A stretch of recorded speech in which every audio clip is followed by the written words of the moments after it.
Assalamualaikum warahmatullahi wabarakatuh. Perkenalkan, nama saya Nina Isnaini. Saya mahasiswa semester 6 Prodi Pendidikan Bahasa dan Sastra Indonesia dari kelas Bisuri. Adapun tujuan saya membuat video ini adalah salah satu tugas dari mata kuliah Micro Teaching dengan dosen pengampu, yaitu Dr. Tri Haryadi, Magister Pendidikan. Baik, pada kesempatan kali ini saya akan mereview atau mengulas sebuah video mengajar yang diantaranya akan dibahas atau diulas, yaitu ada 8 unsur.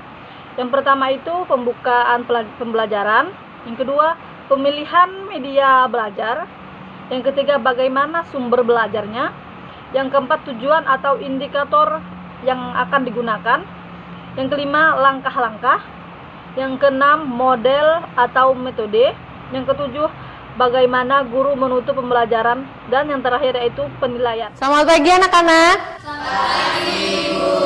Assalamualaikum warahmatullahi wabarakatuh. Waalaikumsalam warahmatullahi wabarakatuh. Aduh, gak semangat Mbak Sunia. Diulang ya. Assalamualaikum warahmatullahi wabarakatuh. Waalaikumsalam warahmatullahi wabarakatuh. Gimana kabar hari ini? Sehat?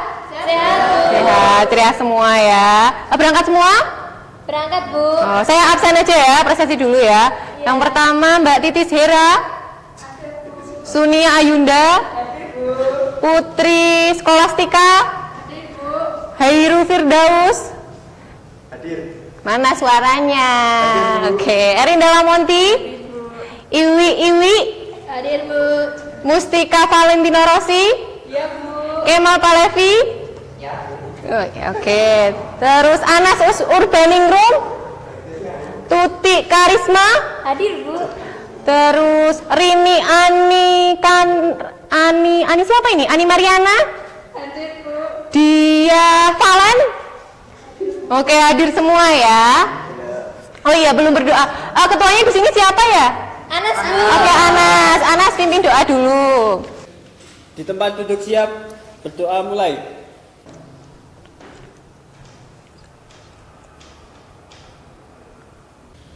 Selesai. Oke, kali ini Ibu akan menjelaskan materi berita. Sebelumnya sering nggak kalian mendengarkan berita, menyaksikan berita? Pernah? Pernah, Bu. Oke, berita gosip. Oh, gosipnya apa sekarang?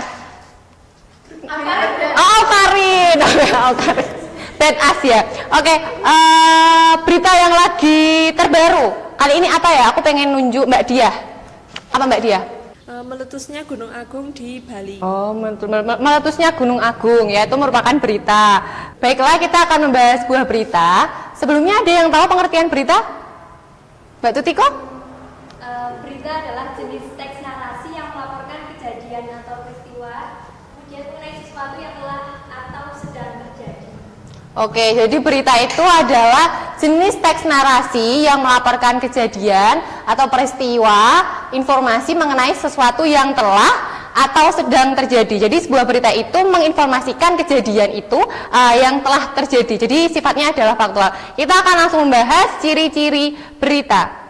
Ciri-ciri teks berita itu yang pertama adalah faktual. Ada yang bisa menjelaskan pengertian faktual itu apa? Saya ingin menunjuk Mas Anas. Faktual adalah suatu kejadian yang bersifat nyata. Oke, faktual adalah nyata. Terus ada aktual. Mbak Iwi, aktual itu apa sih?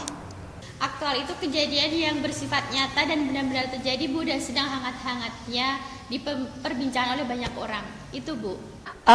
Mas Kemal, berita yang unik dan menarik itu apa sih? Jadi unik atau menarik itu maksudnya teks berita harus unik dan berbeda cara penyampaiannya dengan berita yang lain agar menarik perhatian pembaca atau pendengar. Oh, jadi dia menarik dan berbeda dengan yang lain dan menarik perhatian ya. Jadi berita itu sifatnya harus menarik perhatian agar dibaca dan dinikmati oleh orang seperti itu. Jadi harus menarik dulu biar mereka tertarik akan membaca sebuah berita itu. Terus Mbak Dia, berpengaruh bagi masyarakat luas itu maksudnya apa? Maksudnya berpengaruh bagi masyarakat luas itu berita itu dapat mempengaruhi pola pikir masyarakat. Nah, setelah kita mengetahui ciri-ciri berita, sekarang kita mempelajari unsur-unsur peristiwa yang di dalam teks berita. Jadi ada 5. 5 itu ada apa aja sih? 6 ya? 6 apa 5? 6, oke. Ibu guru salah. Jadi ada 6 unsur peristiwa dalam berita. Unsur peristiwa dalam berita. Apa itu unsurnya? 5W dan 1H. Ada apa W-nya? What. Terus? Who. Terus? When. Terus? Where. Terus? Why. Satu lagi apa? Oke, pintar semua. Nah, saya ingin dijelaskan what dan who. Siapa ya? Mas. Oke, Mbak Tuti dijelasin. What dan who itu apa sih? Jadi what adalah apa, maksudnya apa dari peristiwa itu terjadi. Oke, jadi what itu adalah apa yang dibicarakan dalam berita tersebut ya. Jadi dia menampilkan tentang apa sih, berita tentang apa sih. Nah, itu unsur what atau apa. Terus who apa Mbak Tuti? Who itu siapa, jadi keterangan tentang orang-orang yang terlibat dalam peristiwa tersebut. Begitu, Bu. Oke, benar. Jadi siapa atau orang-orang yang terlibat dalam berita tersebut. Terus yang mau menjelasin when sama where? Siapa? Oke, Mas Anas. When itu waktu atau kapan di mana peristiwa tersebut terjadi. Oke, waktu. Kapan ya when itu? Jadi kapan peristiwa terjadi? Entah malam, entah siang, Senin atau Minggu. Dan where apa Mas Anas? Di mana peristiwa itu terjadi. Oke, jadi di mana atau tempat ya? Tempat.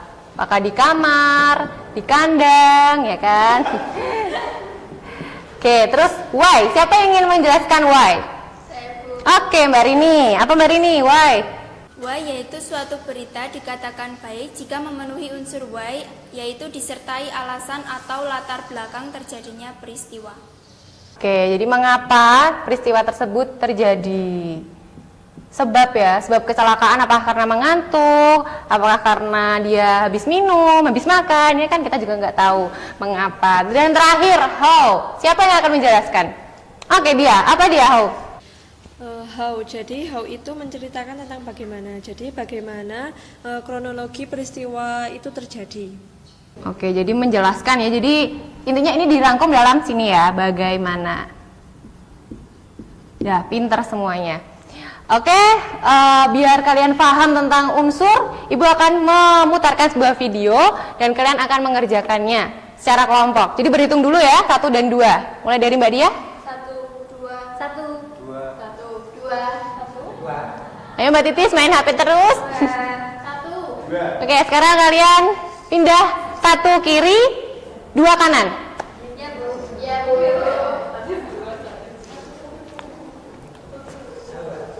Ayo.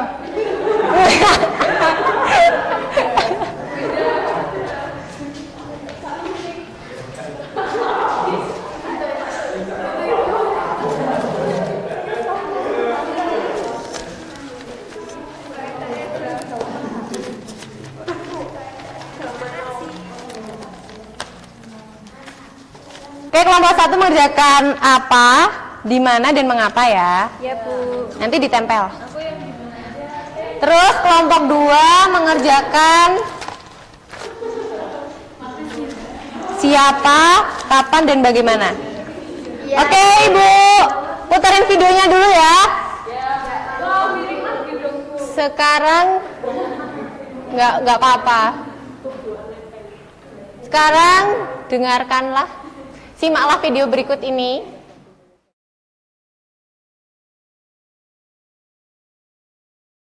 Anda menyaksikan News Update pukul 17 waktu Indonesia Barat, saya, Yasi Syarif. Pemirsa, Gunung Agung di Kabupaten Karangasem, Bali dalam seminggu terakhir terus mengeluarkan abu vulkanik meski dalam jumlah sedikit. Pusat Vulkanologi dan Mitigasi Bencana Geologi menilai erupsi Gunung Agung hanya bersifat erupsi efusif dengan tingkat ketebalan abu vulkanik sangat tipis. PVMBG terus memantau perkembangan Gunung Agung. Berdasarkan pengamatan sepekan terakhir, Gunung Agung terus mengeluarkan abu vulkanik dengan tiupan angin ke arah barat. Dalam 6 jam terakhir tercatat, gempa hembusan terjadi sebanyak 7 kali dengan durasi waktu 40-80 detik. Gempa low frekuensi 3 kali dengan durasi waktu 72-90 detik dan gempa vulkanik dangkal 1 kali dengan durasi waktu 9 detik serta tremor berkelanjutan. Abu vulkan Gunung Agung ini tidak mempengaruhi penerbangan di wilayah Bali dan sekitarnya.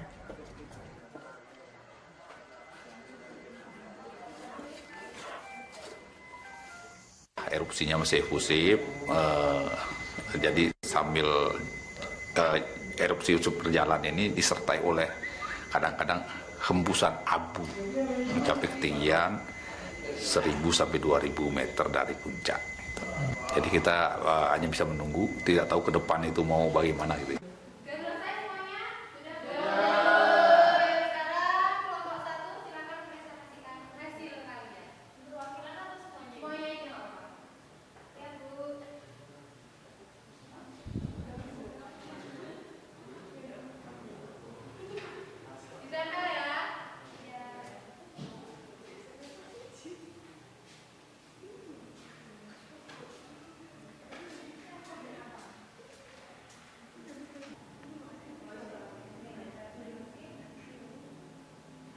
Ya, kami dari kelompok 1 ini menjelaskan tentang berita yang tadi sudah ditayangkan oleh Bu Mirma ya. Yang pertama apa yaitu erupsi Gunung Agung. Selanjutnya di mana lokasi dari erupsi tersebut yaitu di Kabupaten Karangasem di Bali. Selanjutnya mengapa akan dijelaskan oleh Mbak Dia. Kemudian untuk mengapanya sendiri, mengapa Gunung Agung itu meletus? Karena adanya uap air yang bertekanan tinggi, kemudian uap air tersebut terbentuk dari pemanasan air hujan yang meresap ke dalam tanah di dalam kawah Gunung Agung yang akhirnya itu berkontak langsung dengan magma sehingga letusan disertai asap, abu, dan material yang keluar dari dalam kawah. Seperti itu. Sekian yang ditanyakan. Ya, untuk mengapanya saya belum jelas, mohon dijelaskan kembali. Tentang mengapa gunung tersebut meletus ya. Jadi jika gunung api meletus itu jadi tanpa sebab, jadi sebelumnya ada peresapan air hujan yang masuk ke dalam tanah dari gunung tersebut.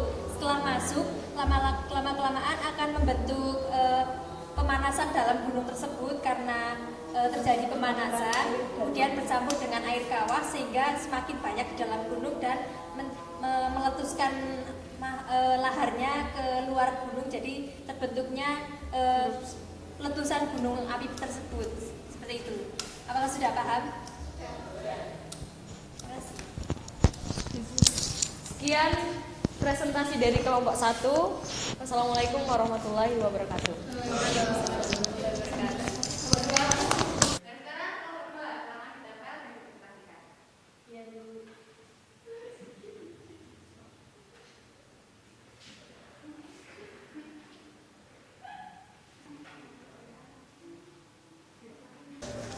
Kami dari kelompok 2 akan menjelaskan tentang diskusi kami, yaitu yang pertama siapa, kapan, dan bagaimana.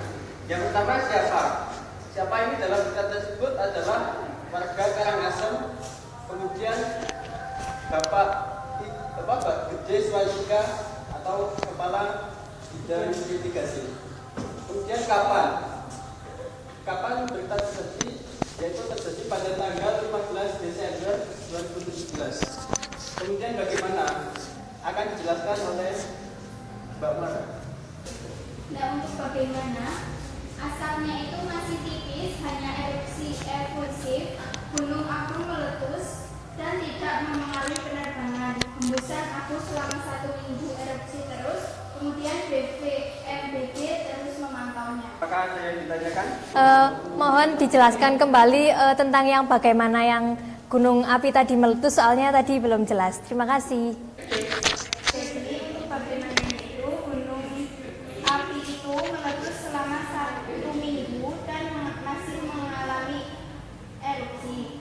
Nah, gunung apinya itu asapnya itu masih tipis. Kemudian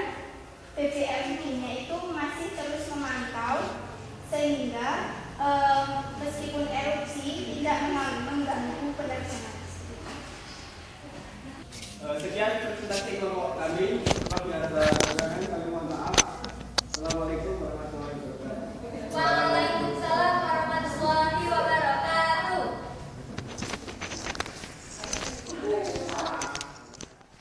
Oh, jadi tadi kesimpulannya apa? Erupsi ya, jadi erupsi di Gunung Agung. Terus di mananya benar tadi di Bali, di kawasan Karangasem. Terus mengapa terjadi erupsi? Karena itu tadi ada uap air, kemudian ada gempa-gempa, terus kemudian dia mengeluarkan abu vulkanik. Jadi mereka erupsi terus. Terus siapa aja sih yang terlibat dalam erupsi Merapi? Itu ada warga Karangasem. Terus tadi ada siapa yang di interview? Pak Gede. Oke, ya Gede. Gede apa? Oke, jadi ada Gede Suwantika. Terus kapan? Tanggal 15 Desember 2017 ya. Terus bagaimana? Intinya itu asapnya dia masih tipis. Terus karena erupsi Gunung Agung, penerbangannya masih berjalan normal, tidak ada pengaruh dalam penerbangan di pesawat. Jadi gimana anak-anak udah paham tentang unsur-unsur berita, kemudian ciri-ciri berita, dan setelah mengerjakan tadi udah paham? Oke, karena sudah paham, Ibu akan menambah tugas buat kalian. Gak apa-apa ya? Oke, biar tambah pintar. Capek? Biar tambah pintar ya? Oke, iya kok ini ya Mbak Iwi, nggak boleh gitu ya. Jadi tugasnya adalah mencari berita, ditulis ya, tugasnya adalah mencari berita. Kemudian tulis 5W1 hanya. Minggu depan dikumpulkan. Sudah ya? Udah istirahatkan ya udah kalau gitu. Ibu tunggu minggu depan. Terima kasih. Wassalamualaikum warahmatullahi wabarakatuh.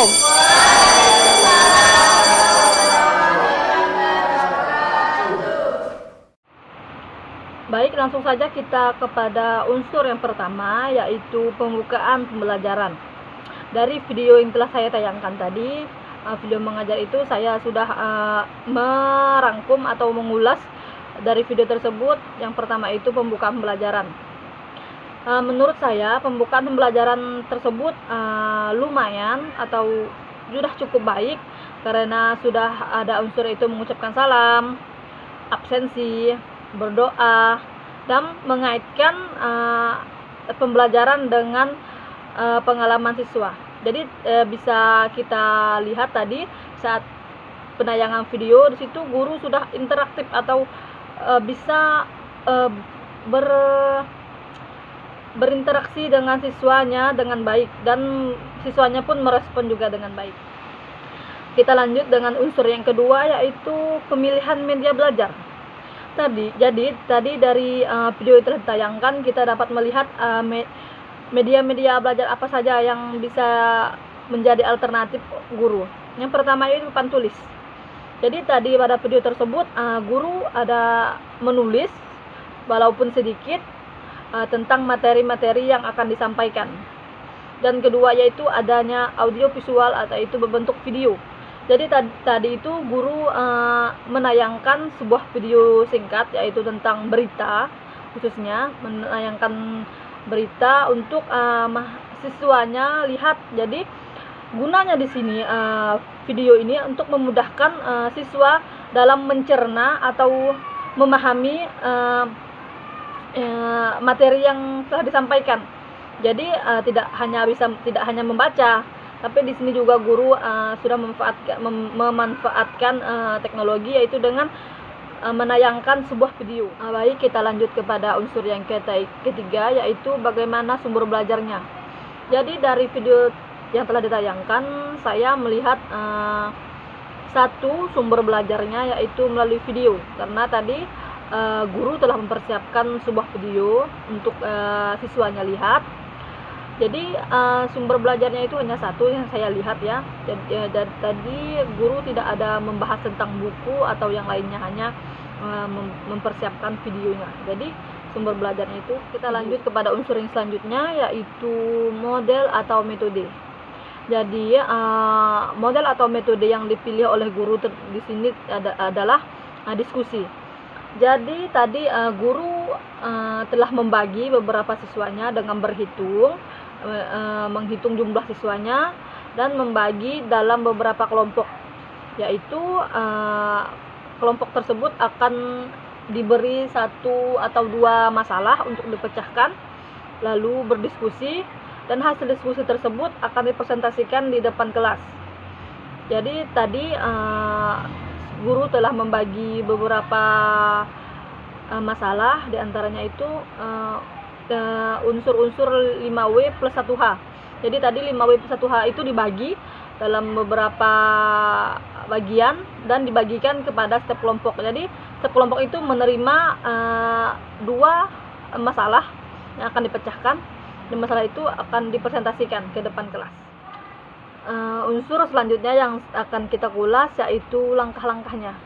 Jadi dari pertama awal pembelajaran sampai akhir pembelajaran, saya bisa menyimpulkan langkah-langkah yang telah guru tersebut gunakan atau guru tersebut lakukan. Yang pertama tadi itu guru mengucapkan salam. Menurut saya itu sudah baik. Yang kedua itu mengondisikan kelas. Jadi guru tersebut melihat situasi, bagaimana situasi kelas dan mengondisikan agar efektif untuk memulai pembelajaran. Yang kedua itu absensi. Jadi guru itu mengabsensi satu persatu siswanya dengan dipanggil dan hadir, mengucapkan kehadiran, dan mengabsensi siapa saja yang tidak hadir dalam kelas tersebut. Itu menurut saya bagus. Yang selanjutnya itu berdoa. Jadi sebelum memulai pembelajaran, guru tersebut mempersilahkan salah satu siswanya untuk memimpin doa. Yang selanjutnya mengaitkan materi dengan pengalaman siswa. Ini menjadi poin plus untuk video tersebut, karena guru di sini sudah mengaitkan materinya, yaitu materi berita dengan pengalaman siswa. Jadi guru tersebut bertanya apa itu berita, contoh beritanya yang sekarang sedang trending topik jadi wilayah tersebut. Jadi siswa di sini interaktif atau bisa berinteraksi dengan guru tersebut, dengan guru tersebut mempersilahkan siswanya untuk menyampaikan pendapatnya tentang apa itu berita, apa itu berita yang sedang terjadi saat ini. Jadi ini sangat baik karena guru tersebut telah mengaitkan materi dengan pengalaman siswa. Ini berguna untuk sebagai rangsangan awal bagi siswanya. Yang selanjutnya itu menjelaskan materi. Jadi tadi sini guru menjelaskan materi-materi tentang berita khususnya, dan mempersilahkan siswanya untuk aktif dalam pembelajaran. Selanjutnya itu guru memilih model diskusi. Jadi tadi di dalam video tersebut guru telah membagi dalam beberapa kelompok. Setiap kelompok diberi masalah untuk dipecahkan, untuk didiskusikan, dan mempresentasikan apa yang telah didiskusikan oleh setiap kelompok. Jadi itu langkah-langkah yang telah ditempuh guru tersebut. Kita akan lanjut kepada unsur yang terakhir, yaitu penutup. Jadi dari video tersebut saya melihat bagaimana guru tersebut menutup pembelajaran. Yang pertama yaitu dia mengulas kembali materi yang telah disampaikan, mengulas kembali bahan-bahan yang tadi telah didiskusikan dengan menyimpulkan materinya, dengan memberi kekurangan yang telah disampaikan atau pertanyaan yang kurang tidak jelas diperjelas kembali, menambahkan apa yang kurang. Jadi menurut saya itu lumayan bagus, sangat bagus bahkan kan. Dan yang terakhir itu memberikan tugas. Jadi pas lonceng berbunyi jam istirahat, jadi gurunya itu telah memberikan tugas kepada siswanya. Kalau tidak salah tugasnya itu membuat berita. Jadi penutupnya ini agak singkat ya, tapi lumayan aja ulasan atau review dari saya tentang video mengajar. Di sini saya akan memberikan rentang nilai untuk video tersebut. Di sini ya saya akan menyebutkan ada satu kekurangan dari video tersebut, yaitu guru tidak membacakan atau memberikan tujuan atau indikator yang digunakan. Tapi lebih dari tersebut, video ini cukup baik karena di sini saya melihat gurunya itu sangat interaktif, sangat bisa mengondisikan kelas agar tetap efektif, karena semua mata siswa itu tertuju kepada guru tersebut, tidak ada yang bermain-main. Adapun tapi dia bisa mengondisikan kelas tersebut agar tetap efektif, agar pembelajaran tersebut berjalan dengan baik. Itu saja kekurangannya, itu guru tidak menyebutkan tujuan atau indikator yang akan dilakukan, karena itu juga salah satu unsur penting dalam sebuah pembelajaran, agar siswa tersebut tahu kemana arahnya kita akan belajar ini, apa yang kita hasilkan atau kita lakukan ketika kita belajar materi ini. Tuh, penilaian dari saya yaitu B+ kalau bisa ya, tapi kalau bisa ke A tapi masih ada sedikit kekurangan, sedikit saja. Tapi kalau mau B pun katakan lumayan, tapi ini sudah di atas lumayan tapi tidak sempurna. Jadi saya bisa memberi nilai itu B+ mungkin ya. Baik, terima kasih untuk perhatiannya. Kurang lebihnya saya mohon maaf jika ada salah-salah kata atau salah-salah bahasa atau ada kata-kata yang tidak mengenakan. Saya mohon maaf, saya pribadi mohon maaf. Wabillahi taufiq wal hidayah. Wassalamualaikum warahmatullahi wabarakatuh.